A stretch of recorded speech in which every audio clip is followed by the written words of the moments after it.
Dels dos balls que es conserven d'aquestes característiques, com són el de Maldà, ballat per Esbars, i el de Sant Martí de Tous, el ball de faixes d'Agramunt té algunes variants en els quadres, i cadascun d'ells té una música diferent. Les tonades són extretes del llibre d'orgue d'Agramunt, i totes amb una mateixa estructura de ritme binari de 64 compassos de durada total. Una altra característica és que les faixes tenen colors diferents i duen un nom inscrit.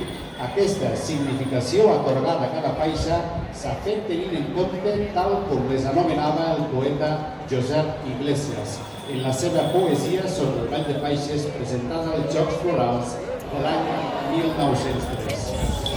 El ball de faixes d'Agramunt té 5 quadres de ball. El primer és l'entrada on recullen les faixes de terra i es col·loquen. I a continuació fan 3 quadres que acaben amb el degollat i posterior enlairament d'un ballador.